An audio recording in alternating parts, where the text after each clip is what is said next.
Welcome to the Salmon Runs YouTube. Enjoy the video.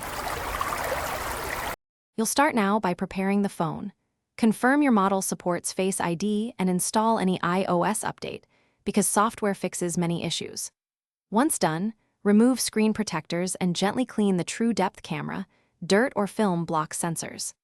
Next, restart your iPhone to clear temporary glitches and go straight to Settings Face ID and passcode so you can view status and begin reconfiguration without delay.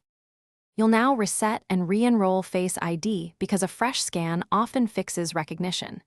Tap Reset Face ID, then choose Set up Face ID. Do this in good lighting and avoid strong backlight so the sensor maps features accurately.